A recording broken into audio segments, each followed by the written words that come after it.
Danielle Kendall, and we're here today to talk about how to set your table for the Thanksgiving holiday season. Couple great things. We see this wonderful bouquet right here. This is Kendall Farms, and this is something you get at most grocery stores and at Target. Go ahead and pick out your favorite bouquet. This one's kind of got a harvest look. You have some sunflowers, safari sunset, little pumpkins, sage, eucalyptus, all kinds of goodies in there. But guess what? This is great if you want to take this, pull the paper off, unwrap it, and stick it in a vase. That would look good, but you could also take it apart and make something extraordinary for your table. So let's take this apart, figure out how to set your table, make it super pretty for the holidays, and get started. So really quickly, it's pretty full. There's a lot in there.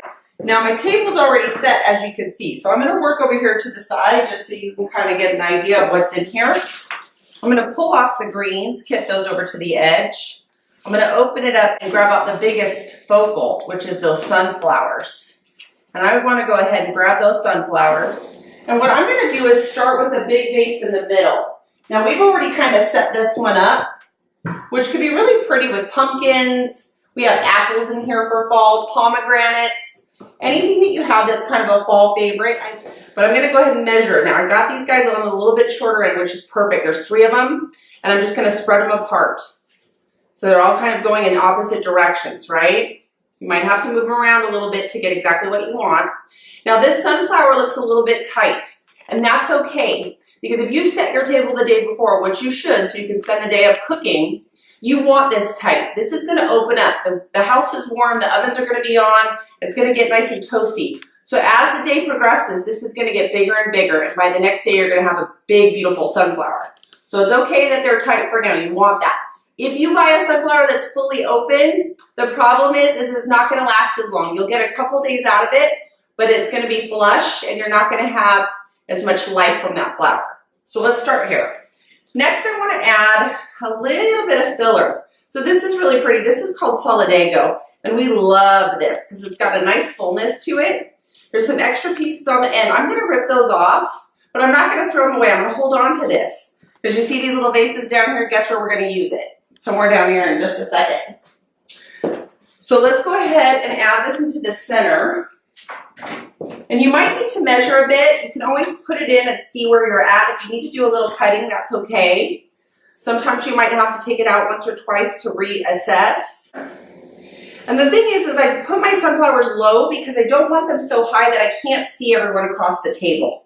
So when you gotta think, when you're sitting down, if this is too high, you're not gonna be able to see who's sitting across from you. Now in some cases that might be a good thing, because if you got someone across the table you don't want to look at, that's okay. But most of the time, we want to enjoy looking at the people around us. So we're gonna go ahead and keep this kind of low and full. The next thing I'm gonna do is add in some of this really yummy, beautiful sage. Now this is a great product because it gives you that linear effect, and this is going to give us a little shape on the edges. These short little guys are perfect when you get into these smaller vases, so don't cut those or throw them out just yet. And I'm going to go ahead and just tuck a few in here and pull this apart. Now of course you would do this probably on your table before it's set. I just wanted to show you what it would be like if we did a casual setting. This is a pretty simple, easy setting on the table right now. And right now I'm just going through and adding a couple pieces of this sage here and there. It doesn't have to be perfect. Okay, now let's use some pop of color. It's Safari Sunset. It's very hardy. It's beautiful. We grow it here in California and I love it. The color with the green is stunning. Now again, I'm going to pop a few in that's a little bit tall. So let's just go ahead and in between the sunflowers, just add it. And I want to leave it up so it kind of has its own place. It's got its own little thing going on, so we don't want to hide it or tuck it too low, and then you won't see it amongst the sunflowers. We're just going to add it in there. And sometimes you might have where a piece gets a little too short. That's okay, just pull it up. All right, so back to our pumpkins. Now that we've got our safari in there, that's looking really good. Got a little of our colors going on. Let's go over to this pumpkin because there was a big branch of this inside the bouquet, and I love these little what we call pumpkin trees. This is stunning. And these are easy. You can cut these off or pop them off. And I'm gonna go ahead and cut one of these off here. I'm gonna clean the stems off on my stick. I'm gonna cut the edge off so it's got a nice point. And I'm going right into the center of the pumpkin. And I'm gonna go ahead and just puncture that. Now, these aren't gonna last you a couple days. If you put a hole in them, you've got a couple days and then they're gonna start to dry up and get yucky. So go ahead, if you're gonna do it for your floral arrangement. Look at how fun that is. Now we're gonna give this thing some shape. Clean off all the edges. You don't want anything down below in the water because that's gonna make it get bacteria and fungus and get yucky faster. But we're gonna go ahead and stick that in there. Look at that. It has this nice, pretty shape to it. And then you'll have some pieces that are a little shorter. Hold on to those shorter pieces. You know how I feel about that because we're going to use those later. Let's go ahead and stick this back in. So now we got a little bit everywhere. It's okay if one's taller than the other. It's like I said before. This isn't about being perfect. This is about just giving some shape to your table. Now we don't want it to get too far away from us because, again, we want to be able to see the people across from us. Let's go ahead and add in a little bit more on this side. And you can get really full with this. If you want this draping down really full all the way around, you can. If you have a larger table and you have the space for that, just keep adding more and more branches. But if you want to keep it simple, I'm going to pop one in the front. A lot of people like to use 3, which in decorating is a really great number because it gives you that triangle effect, especially if you're doing something that's round that's going to be seen from all sides. And this has just got a nice, really harvest kind of feel to it, which is so pretty.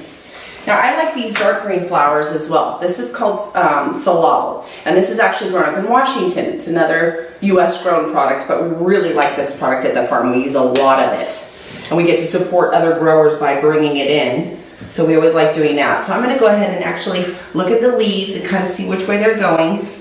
I'm gonna tuck that green in there, right next to the eucalyptus. Look at that. And then I just can turn these leaves to face them down. Bend them a little bit, you get that nice shape.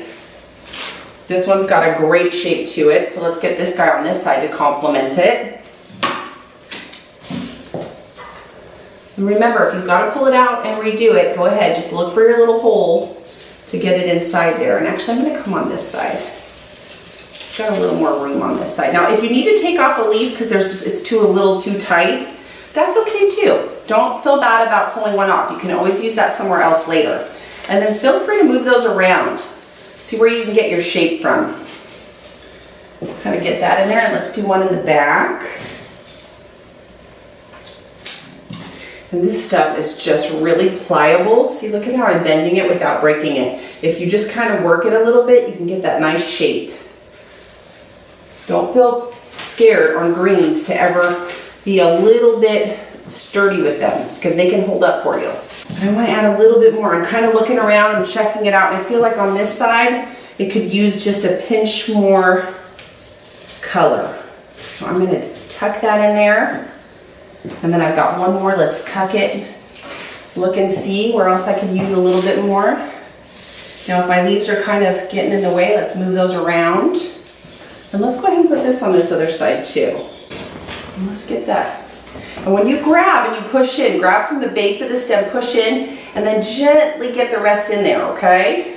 See, that just gave us a little bit more filler, kind of filled it up just a tiny bit. I want my pumpkin to show a little more. I'm gonna raise him up, kind of nudgel him between the leucodendrons, those safari sunsets. That's looking cute. And then we've got leftover sage. Look at this. So let's go ahead and take the sage, let's break it down. So now we have all these little strips, right? We're gonna bunch this all together. And I can do this in my hand so that I get my shape of what I want. And I can start looking at it and start feathering it around. And all you're doing is just going in a round circle, deciding how long you want each piece. Grabbing a couple more. Okay, giving it some shape, making it willowy, kind of looking really soft. Okay, you've got this nice little arrangement just like that. Look at that, that's so cute. So we're gonna go ahead and cut that. We're gonna stick that in the middle and let it spread out a little bit. If it feels a bit long, you can cut it down even further. And then you can add in, this is the great part, all those little tiny pieces that we had. Remember those short stems? Let's add those in and just let it kind of fall.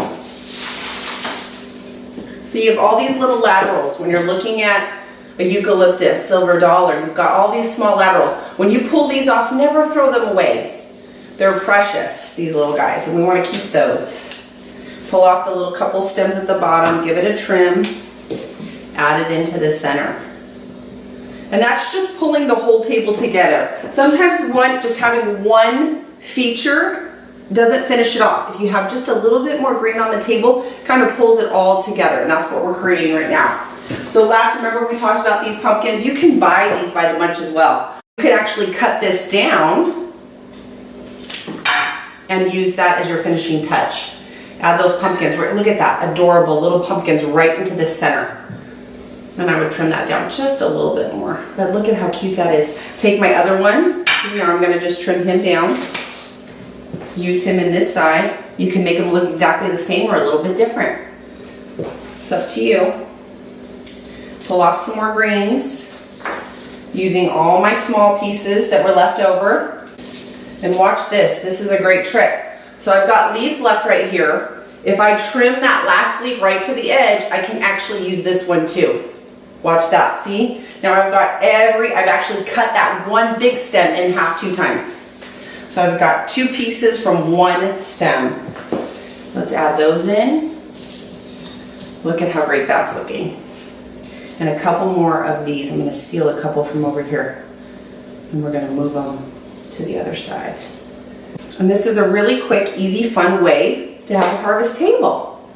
So what do you guys think? We love it here at Kendall Farms. We hope you love it too. Thanks for coming into my house, checking things out with me, and we'll see you next time.